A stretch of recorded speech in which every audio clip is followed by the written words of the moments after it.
Done, ma'am. Okay.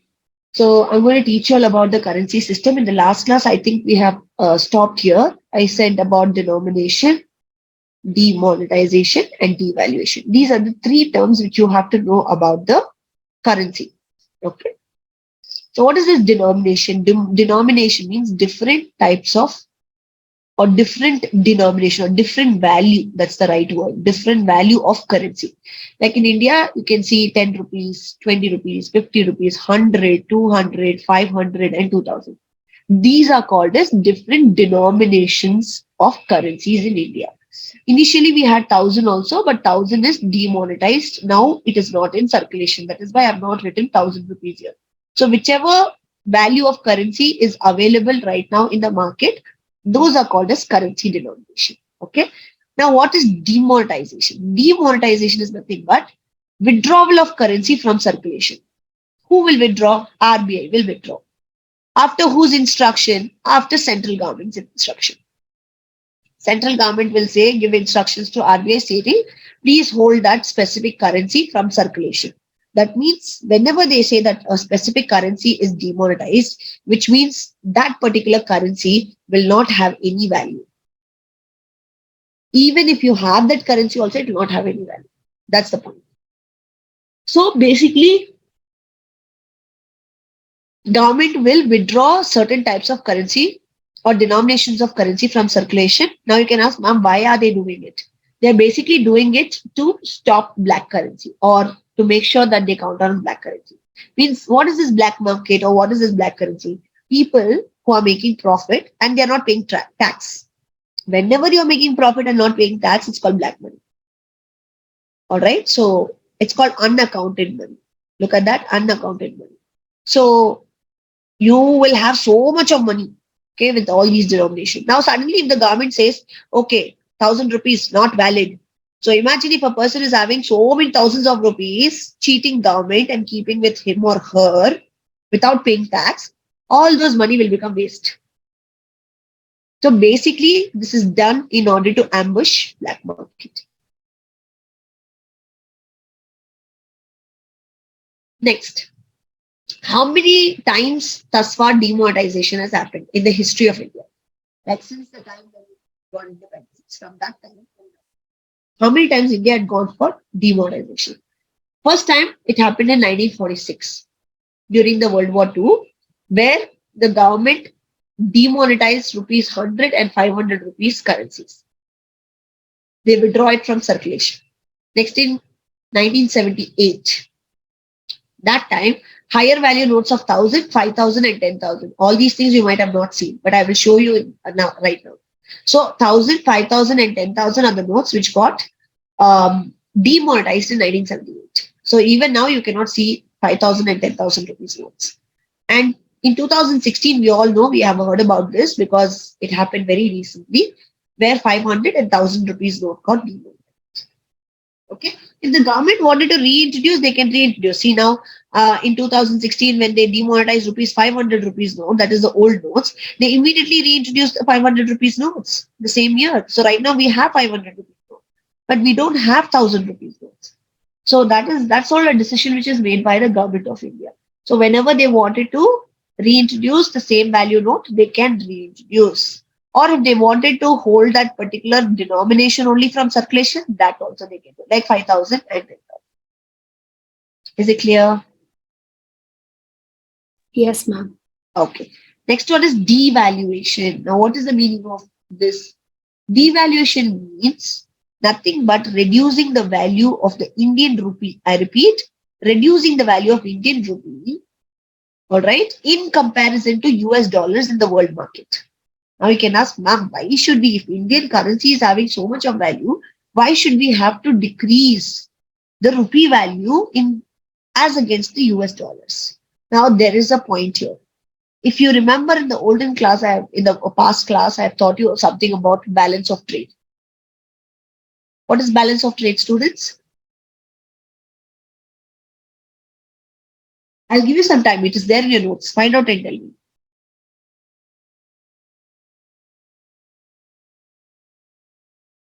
Yes. Balance of trade. Look into it and let me know. I'm going to wait for you.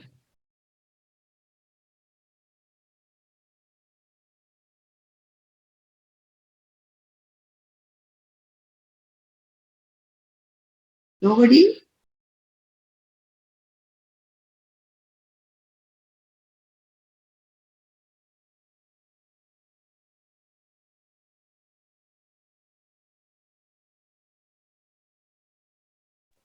Exports and imports will be equal. Only that is called balance of trade. When Exports exports will be are, more and imports will be less. this is called as what? Favorable balance of or surplus balance of trade. When export is less and import is more, is called as deficit balance of trade. And export is equal to your imports, it's called equilibrium. Okay, now my question to you. When will other countries buy from India? When will other countries buy from India? In case they are not producing it themselves, ma'am. Okay, imagine that if they are not producing themselves, but it is too expensive in India to buy. Will they buy? Ma'am, The question is, imagine if they are not producing, but our Indian, whatever India is selling, it is very expensive. Do you think they will buy? not likely, ma'am. Okay, so what will they do? They look for cheaper options. Exactly. Very good, Ma. So that is why most of the people wanted to buy Chinese goods because Chinese offer cheaper than India. So remember, I just gave you one example like that. Imagine when it becomes expensive for other country to buy from India, what will happen is that will discourage their imports. Their imports. That means they will not buy from India. So if they don't buy from India, now what will happen? Our exports will drop. Am I right? Yes, ma'am. Our exports will drop. So do you think that is favorable balance of trade? That is it good for India? No, ma'am. No.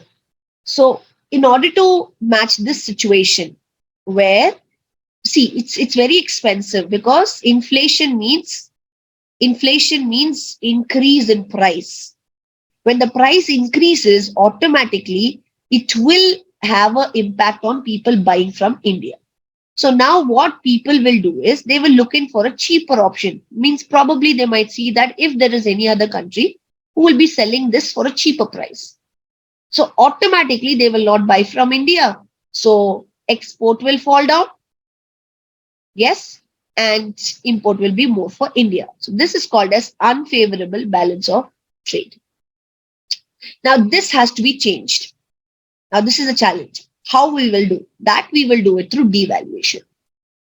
Now, what we will do is India's currency value is very high in the world market. So, what we will do is we'll decrease the currency value in the world market. Who will decrease? India will decrease.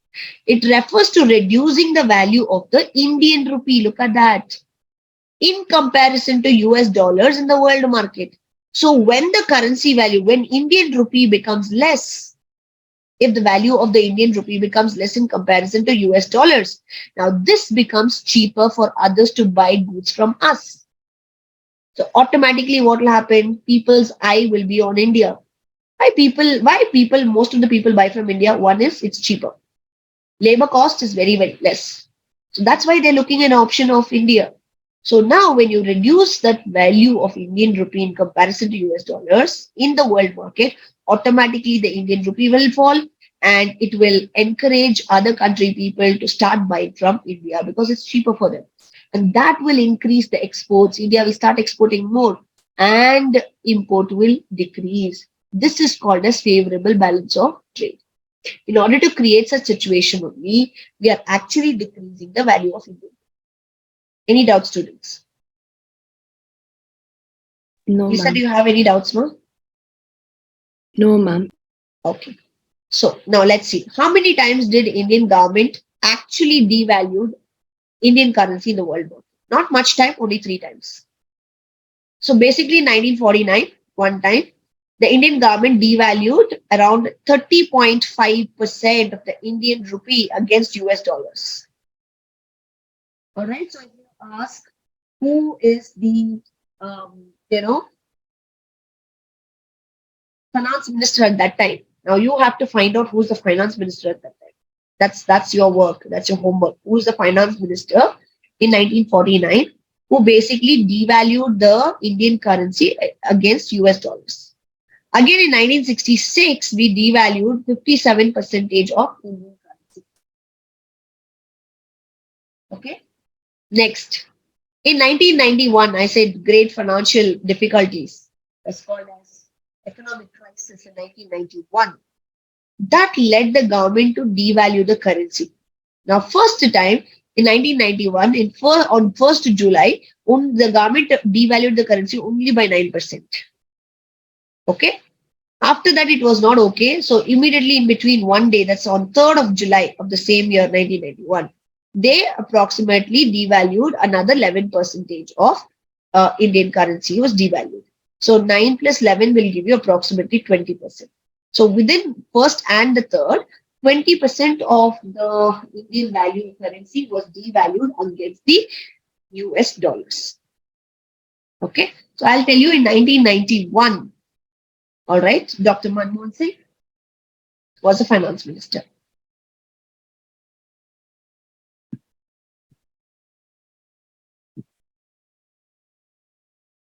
So it's basically the finance minister who takes this call. Okay. Now your work is you will find out who was the finance minister in 1949 and who was the finance minister in 1966. I've already have the answer, but I'm not going to tell you. Just do this as a homework. Is it clear, guys? Yes, ma'am. Have I taken down all these days? Yes, ma'am. Okay.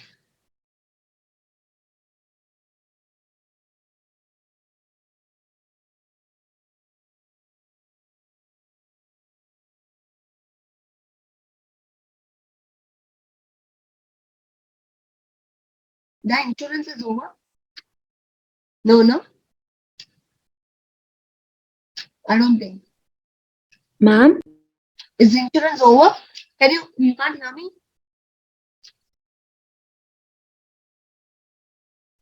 No, ma'am, you're barely audible. Nobody can hear me. Others? Now we No, ma'am. Y'all can't hear me. Just give me a minute. The volume is 100%, guys. Now can you hear me? Yes, ma'am. Okay. So now I'm going to move on with insurance.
Take down, guys.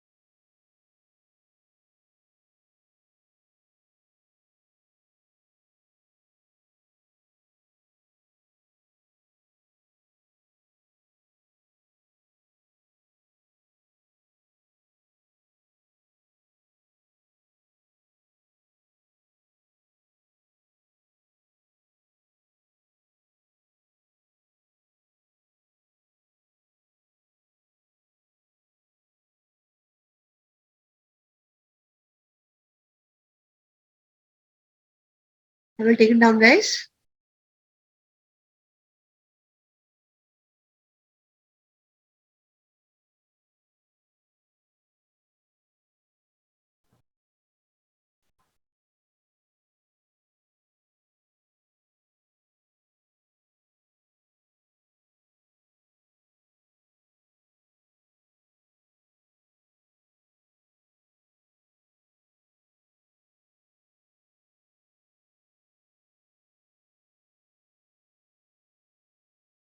You've taken down.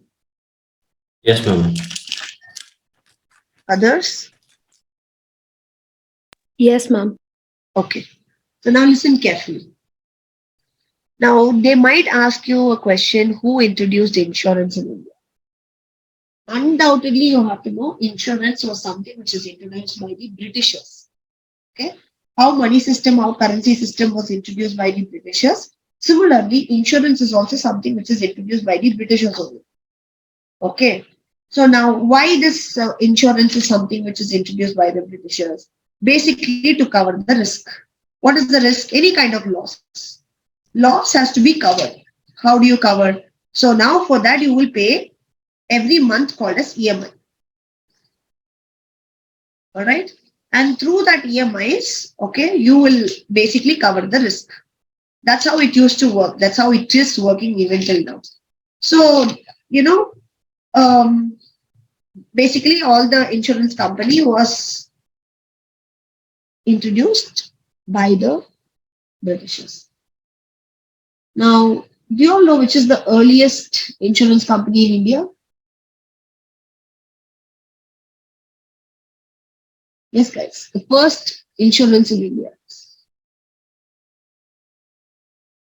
Okay, that's your work. I'm not going to give the answer. You will first find out which is the first insurance company.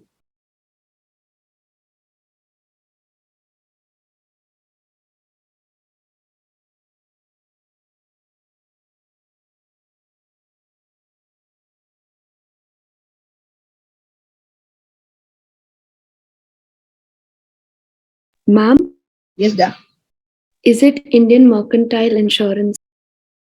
Where did you find this? Google? Yes, ma'am. That's wrong, da. Did you find it in Wikipedia? From Oriental. That's right. Who gave me that answer?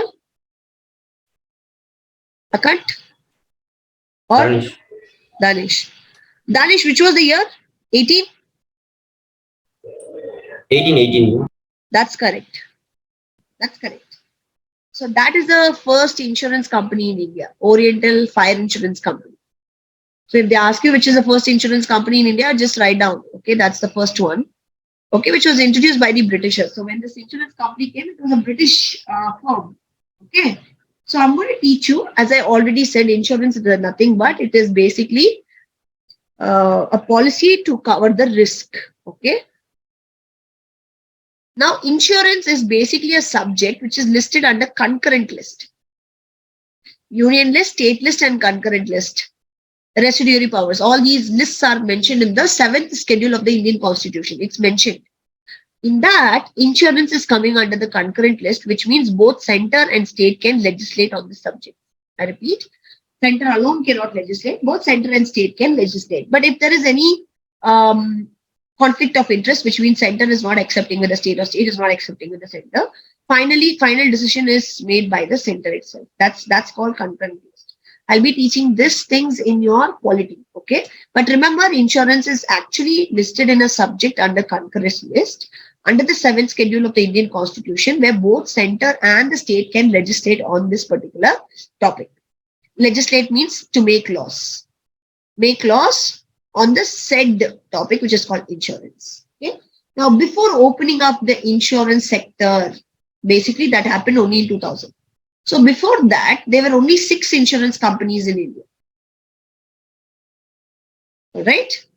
So one is Life Insurance of India, Life Insurance Corporation of India, that's called LIC, and 4 public sector general insurance company, and 1 General Insurance Corporation of India, it's called GIC. So 1 LIC, 1 GIC, and 4 public sector insurance company. So 4 plus 2 will be 6. So these were the 6 insurance company that was existing even before the insurance sector was actually opened up in 2000. So there are the number of insurers, means who wanted to insure whatever it is. It can be your bike, it can be your life.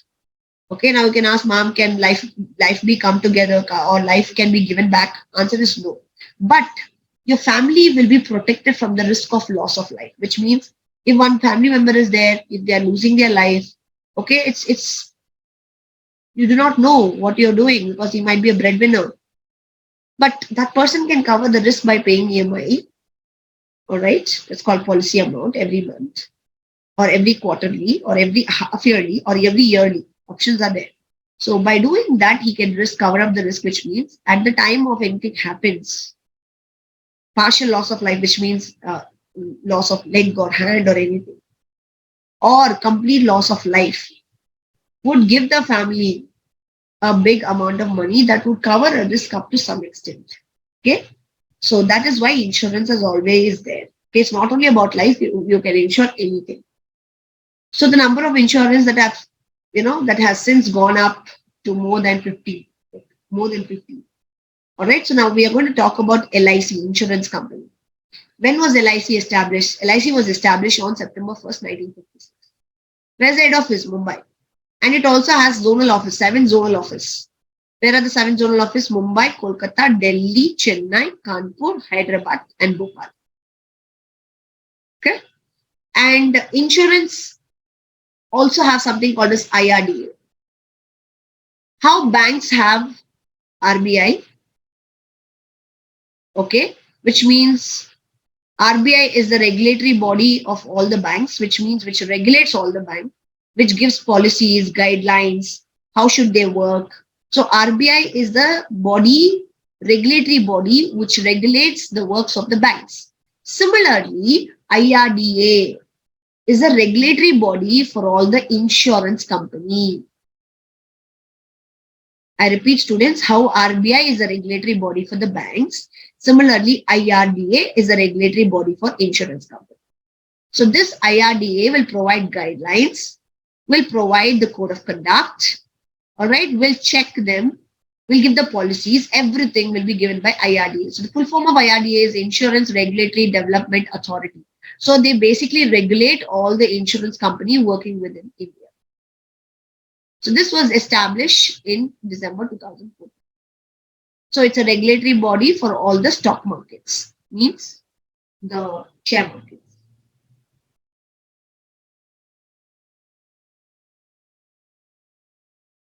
Is it clear? Yes, ma'am. Okay, shall I clean it up? Or you're writing? Done, ma'am. Okay, now I'm going to move on with GIC, General Insurance Corporation.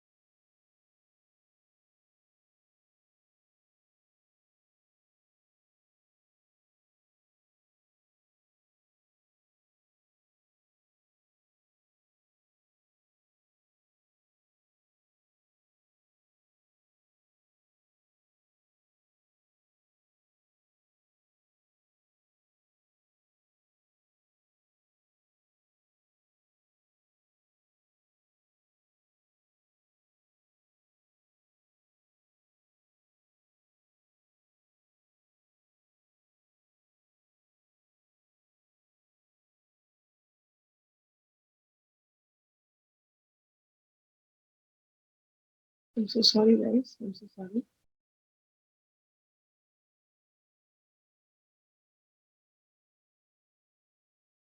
That's Jan 1st, 1973.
Guys, once you're done, just let me know.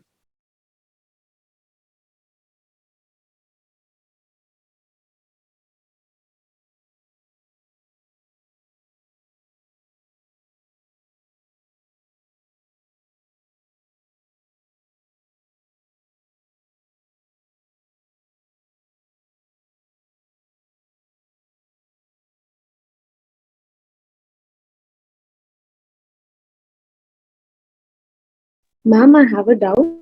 Tell me that. What is that paving way for the bifurcation, ma'am?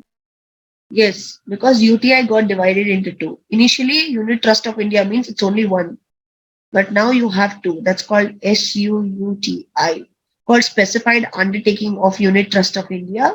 One. Another one is UTI Mutual Fund. That's called UTIMF. So one UTI got bifurcated into two. Okay, ma'am.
We'll start, guys.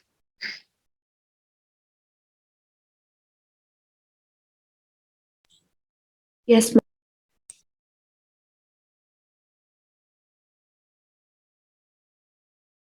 Okay. Now you need to understand about GIC. LIC I already said about when it got established, head office and all. And apart from that, there's something called as General Insurance Corporation, which is also called as GIC. Okay, which was established on 1st January 1973. And it has 4 subsidiary companies. Like when I was teaching you all about SBI had 7 subsidiary of it, right?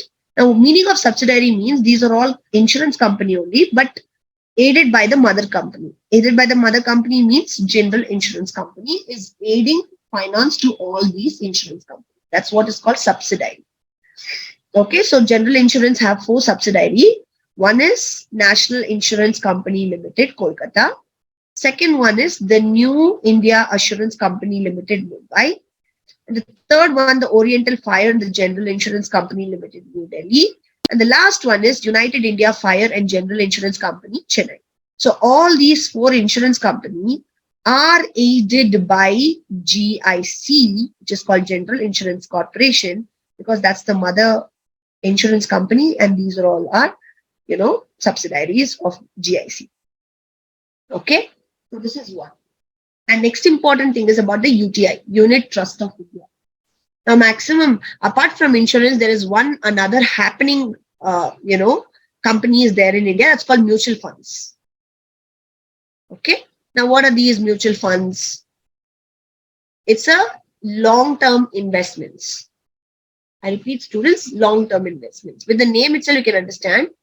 Mutual funds means group of people pull in the funds and they invest it on something else.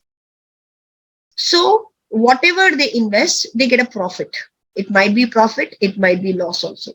That is why whenever you read about the mutual fund, it says mutual funds are subjected to market risk. Read the policy clearly and sign. That's how they say.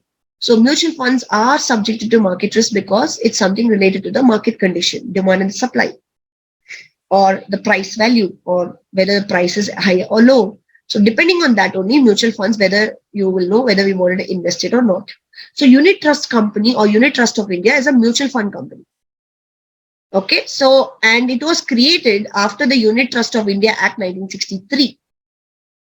Okay, and later on it got repealed in 2002. Look at this, got repealed in 2002. But it was started after the Unit Trust of India 1960. And now after it got repealed in 2002, now UTI is bifurcated into 2. Okay. Now how is it bifurcated? You can see that SUUTI, which means Specified Undertaking of Unit Trust of India, which is 1. And second one is UTI Mutual Fund, which is called as UTI-MF. UTI means Unit Trust of India Mutual Fund. So these are the 2 bifurcation which happened after Unit Trust of India got repealed, which means in 2002. And where is its headquarters? Where is UTI's headquarters? It's in Maharashtra, Mumbai. Now, some factors there which you have to know.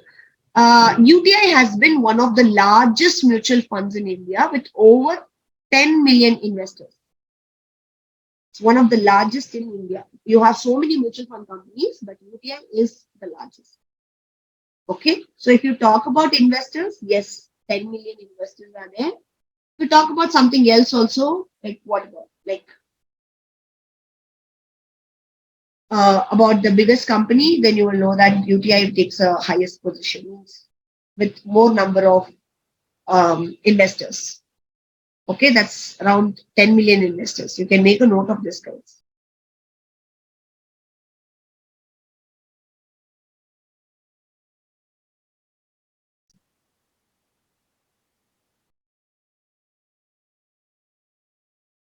Okay, that is 210 million investors, and they almost have 230 domestic schemes, policies. 230 schemes. That is 230 is as of 2017. We don't have the current data. Okay, so current data, if you wanted, you can always find out in Google. According to 2017, according to that, they have 230 schemes. UTI had 230 schemes. All right, guys, this is some fact. Apart from that, I missed out on one important GK question, which would or which can come up in your CBS exam, is about the coins, currency system. I was teaching you all about currency system. So somewhere in the brackets, you can write it down. So currencies are basically printed by RBI. RBI only will print currencies. Okay. But all coins and 1 rupee note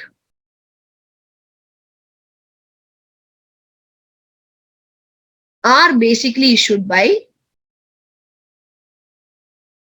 central government. And hence, since it is issued by the central government, the coins and the rupee note, I repeat, the coins and the rupee do not bear the signature of the governor of RBI. Since all the coins and 1 rupee notes, okay, are issued by the government of India, that's why, or that's the reason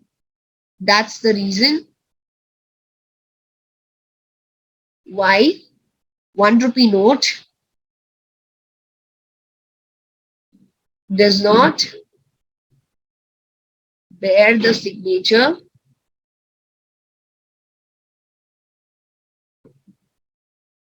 of the governor of RBI.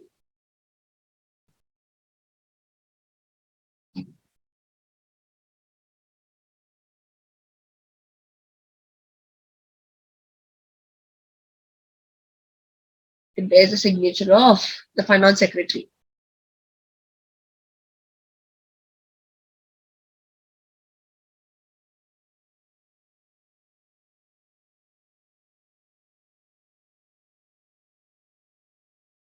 Very important, guys. Write it down somewhere.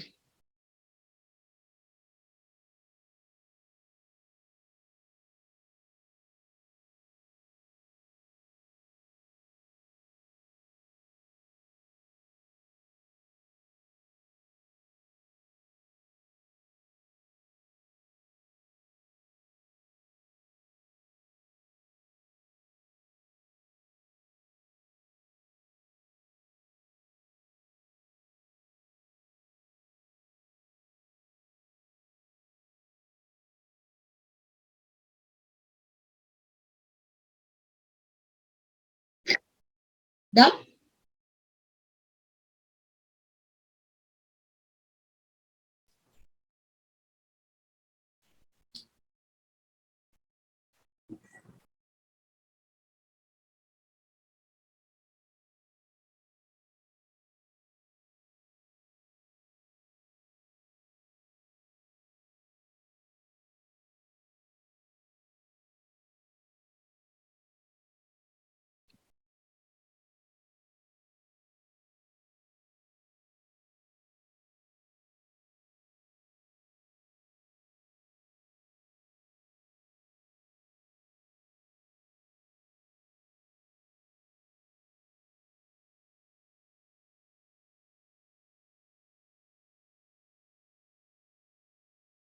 Yes, ma'am.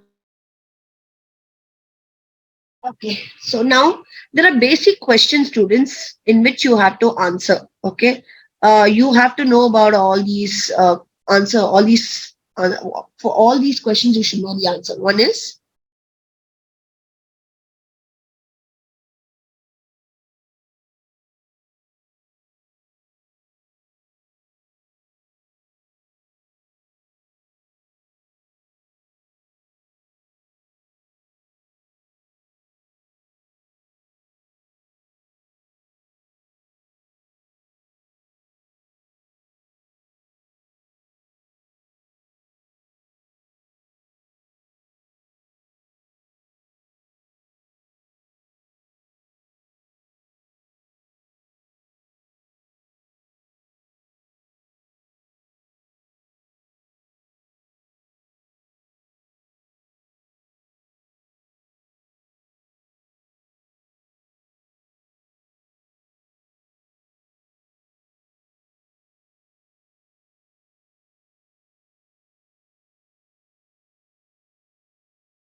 Shall I go ahead and tell you?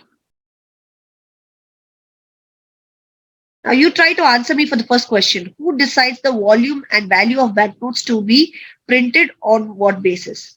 Who will decide the volume and value? Ma'am, it's a guess. Uh-huh. RBI governor. Not RBI governor. Basically, don't give specifically. Answer is RBI, Reserve Bank of India. Okay. So who decides the volume and the value of banknotes to be printed and on what basis means? So first you have to know that Reserve Bank only decides the volume, all right, and the value of banknotes. Now this is the answer. First question. And on what basis they are asking? Now what could be the answer? Quantum, how much the note should be based on?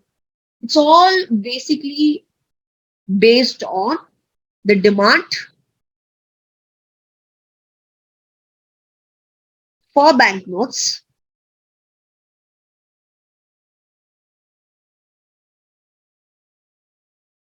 due to inflation, GDP,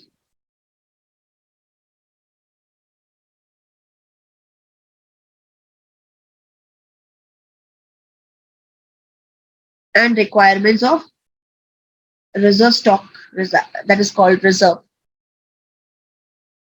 Depends on all these things only. The RBI will decide whether how much of notes, volume, that is quantum of notes to be printed.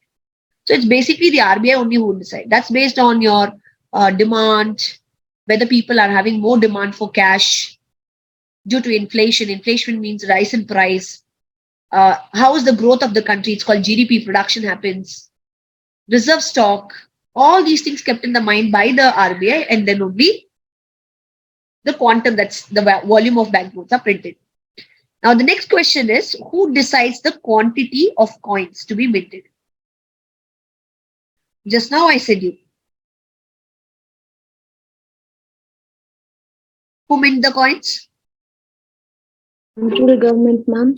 What the? Central government, ma'am. Exactly. The answer is central government. Remember, whatever currency comes, that's basically done by RBI. Whenever they ask you about the coins, that's about the central government. Keep it very plain. So, who decides the quantity of coins to be minted? The central government of India or the government of India. They only decide the coins to be minted on the basis of indents, which means received from the Reserve Bank. Basically, they give you the indent. Indent means how much they wanted, how much of quantity they wanted. So based on that indent given by the RBI, the central government will mint the coins. Okay, next. How does the RBI estimate the demand for the banknotes? How will they estimate? So as I already said, the volume will be decided by the RBI. So on what basis they are estimating? That's very important. As I already said, rate of growth of GDP. Just now I said demand, inflation, demand. Just now I said all these other matters you need to understand. How does the RBI estimate the demand for the banknotes? Based on the demand, okay, based on the growth rate of the economy, that's called GDP, and the inflation. All these things kept in the mind, and then only RBI will estimate the demand for the banknotes. How does RBI reach the currency to the people? What way? Do you have any idea? See, RBI is only printing the notes, no? How will they send it to the people? How will they make sure that it goes and reaches to the people? Through banks and ATMs, ma'am. No, there's something called as issue office. Okay, they have 18 issue offices. Okay, so these offices receive fresh banknotes from the printing presses.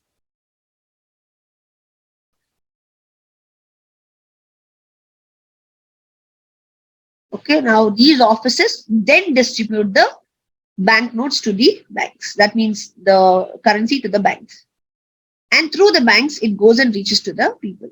So at the first point itself, you need to understand its issuing offices.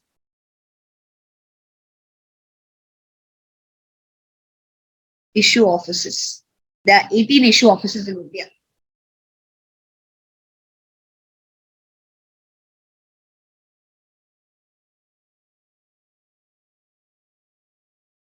Any doubts, students? No, ma'am. Shall we move on to the next one? Yes, ma'am.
Please take down, guys.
Shall I continue? Shall I start, guys? Yes, ma'am. Okay. So now, first of all, you have to understand what is inflation.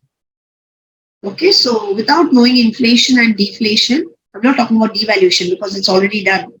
So you have to know what is the meaning of inflation and a deflation. Okay, inflation is basically a scenario where you will have, you can see there is a rise in price. I repeat, there is a rise in price, increase in price over a given period of time, which means with a short period of time, you can see a lot of increase in price of goods and services. Okay. On the other hand, you can see value of money is also falling. One side price is increasing, increase in price. I'll write here, price increases and the value of the money drops. This situation is called inflation. Now, to make you understand, I'm going to give you an example. You can see here, more money chasing few commodities. You will have rupees 1,000, but you could buy only less. So now what you can see, you have more money, but you're able to buy less. So what does this mean? One is there is increase in price. For less things, you're going to pay more. And another thing, what you can see is value. But means 1,000 rupees you have, but the 1,000 rupees does not have any value because you're not able to buy anything out of that. Means not maximum. Over the period of time, my mother used to say that, 1,000 rupees, with 1,000 you can buy so much. These days, 1,000 rupees is just nothing. Those days, rupees 10 is something. But these days, rupees 10 is nothing. So that's nothing but value of money is decreasing. So every time when there is increase in price, that means the value of money decreases. And when this situation happens, that is what we call it as inflation. Inflation is that state in which prices of the goods and services rise on one hand and the value of money falls on the other hand. So best simple idea, a best simple example, more money chasing few commodities. You have more money which can chase only few commodities, which means more money, more price, and less value. Okay, now I have said you the meaning. Now tell me, is inflation bad or good? Is inflation bad or inflation good? Guys, you can give any answer. You don't have to think so much. Is inflation bad or inflation good?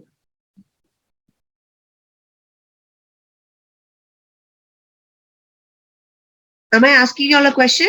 Can you all hear me? No, ma'am. You all can't hear me. And you're saying no. Guys, do you all hear me or not? Please be very clear. Yes, no. Yes or no? I'm not able to understand because one is saying no, one is saying yes. Ma'am, I'm confused, but yes. You're confused. What is confused? You're confused about what I'm teaching, or you're confused about whether you're hearing me or not. You're hearing me not. Who is this? Can I see who is this? Danish or Akant?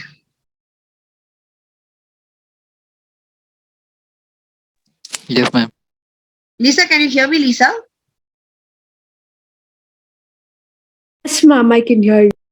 What did you hear? Did you hear me that me teaching you about inflation? Yes, ma'am. Okay, so that means Danish, please check with your Wi-Fi or connectivity because Ma'am, I don't think it's my problem. I'm able to hear you. Okay, fine. So I'll repeat once again since you did not hear. I'll repeat it once again. Inflation is that state in which the prices of the goods and services rise in one hand and the value of money falls on another hand. Okay, now, when I'm telling you this, many will think that inflation is something bad, which is very, very evil. But that's the wrong option. Don't think like that. Because it is not necessarily that inflation is bad or is evil. So inflation affects different people in different ways. So we cannot generalize inflations are bad for everybody. Now let's say if inflation rate corresponds to what the majority of people are expecting, look at that. If inflation rate corresponds to what majority of people are expecting, then we can compensate it. And the cost is not high. Now let me give you an example to explain this. Now when the inflation increases, which means when the price increases, now you know what, when the price increases, automatically the employees will know that their income will increase. They will get an increase in their wage. This is what means if the inflation rate corresponds to what the majority of people are expecting, then we can compensate it and the cost is not high. So here, price rise is good because the wage is increasing. Now let's look at that.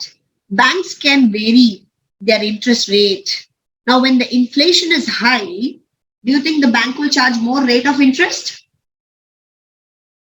Come on guys. If the inflation is high, will the bank charge more rate of interest or less rate of interest? Think and let me know. Even if you're wrong, it's okay. Give me the answer. More, ma'am. You think if inflation is more, they're going to charge more rate of interest now? Yes, ma'am, because everything is expensive. That's correct. Okay. And let's look at this. Workers can negotiate contracts that include automatic wage hike. What do you mean by that? Already price is more, so the employees are expecting price hike. Now this, as price level goes up. Now this is called as, you know what? Anticipated inflation. Means expected inflation. It's somewhere, it's expected, anticipated. And such kind of anticipated inflation comes, the cost is not very high, it can be compensated. Now problem arises when there is unanticipated, when we can not compensate. That's where the problem arises. So you have to see how many people are benefiting out of inflation and how many people are not benefiting out of inflation. Now tell me, is banks benefited out of inflation? Yes.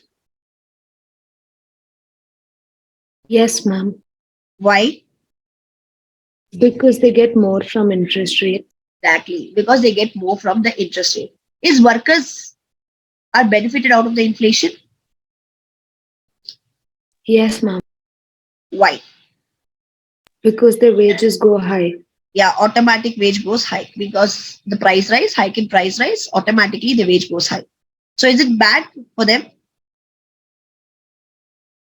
No, ma'am. Bad for them? Okay. Now, unanticipated inflation, I'll tell you. Consumers.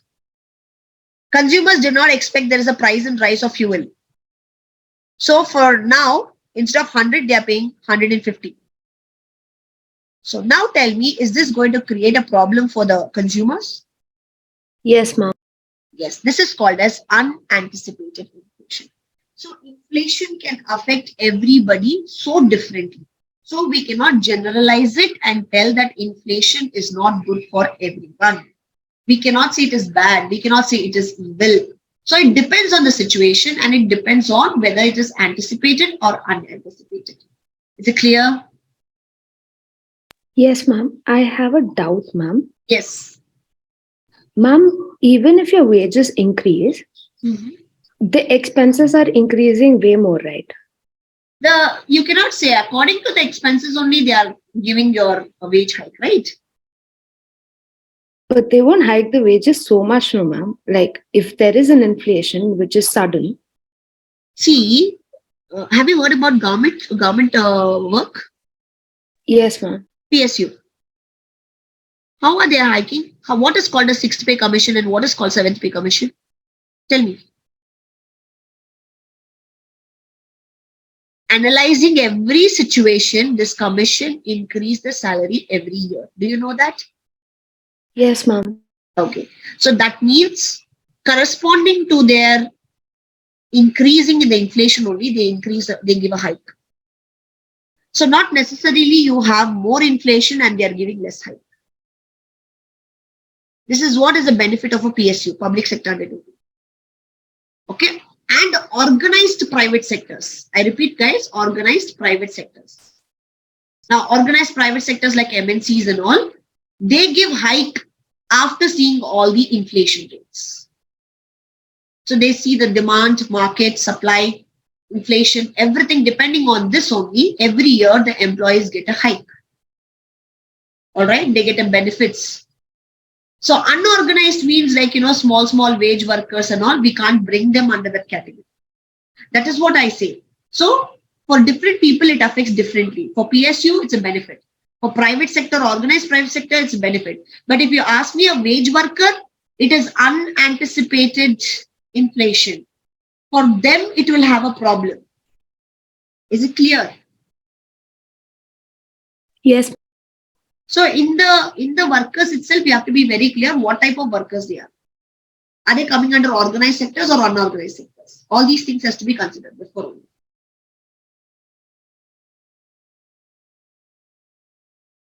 Is it clear now? Yes, ma'am. Okay. Shall I clean the board? Yes, ma'am.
I start, guys.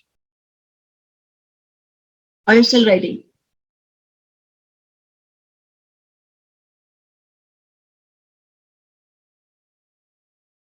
Maybe now. Yes, ma'am. Complete. Okay. So now look at that deflation. Inflation is over deflation. Deflation is that state in which the value of money arises. Look at that.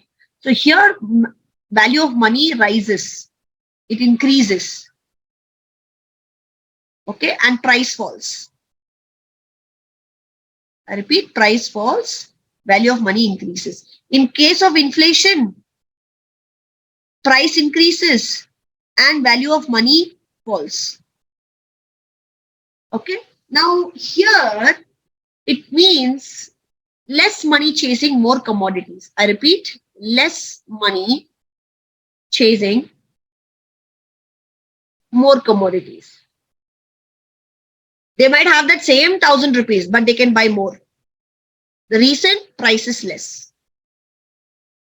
Okay, so that means the value of money is more in the situation. So remember, deflation is a state in which the money value is more and the price is less. Whenever price is less, that time you understand the money value is more because you could buy more with the existing money. So the state of deflation may appear when the deflation will happen. Okay, due to the following reason. One, if the government withdraws money from the circulation, like demonetization. When there is no money in the market, that means it increases the value for money. I repeat, students, when there is no money in the market, it increases the value of money. When there is more money in the market, that will decrease the value of money. So which one is good?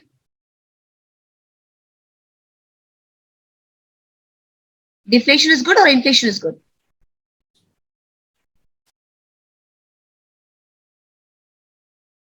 Deflation is a situation where there is no money. So people know to value the money. And in inflation, there are more money in circulation. So value is less. Which one is better? Deflation, ma'am. Okay. So you give me that answer, but the answer is wrong. I'm going to explain you in the next coming class why deflation is not good, but inflation is good. Okay, on a long run, means for a short period, yes, what you said is correct. 1 day, 2 day, 3 day. But on a long run, deflation is not good. Inflation is only good. Okay, in the coming class, I'm going to teach you about how inflation is good than deflation. I'm going to tell you on what situations deflations can happen. First one, as I already said, whenever a government is withdrawing us money from the circulation. So there's no money. That time deflation will happen. Next, government imposes heavy taxes. When government imposes heavy tax, that means they are collecting a lot of money from the people. That means there is very less money in circulation. There is not more money in the market. Again, when central government sells securities, when they sell securities, that means they're sucking the extra money from the market. That means all the excess of money in the market is sucked by the central government by selling the securities. So that means what? They are taking all the excess of money. So this is where the deflation is made, which means value of money is more. When the central government controls the credit money, which means CRR, cash reserve ratio. What is that CRR? As I already said, a certain proportion of cash has to be in the reserve with RBI. Every bank should have certain proportion of cash. That means what? Holding the cash with the RBI. So that means they are controlling the money supply in the market. So this also could lead to deflation. When central bank increases the bank rate at which the bank provides loan. So if the bank rate becomes more, okay, that means the banks had to give more money to the RBI, which means again, taking more money from the supply of money is very, very less in the market because everything is RBI is taking. So excess supply over demand, which is not, this is regarding to production, which means you have more supply and less demand. Usually supply should not be more. If there is more supply and less demand, you know what will happen? Price will fall. Because no demand. Supply is already there. Imagine a lot of tomatoes is there in the market. Do you think people is going to pay high? Answer is no. So hence supply is more and the demand is less. That excess of supply would actually allow the price to fall. So this is also a situation where the deflation can happen. So these are all various situations at which the deflations can take place. Is it clear, students? Yes, Do you have ma'am. any doubts? Yes, ma'am. Ma'am. You have any doubts there? Oh, ma'am. Okay, fine. So you all can go. Just relax and you can join the next class. Is it clear? Yes, ma'am.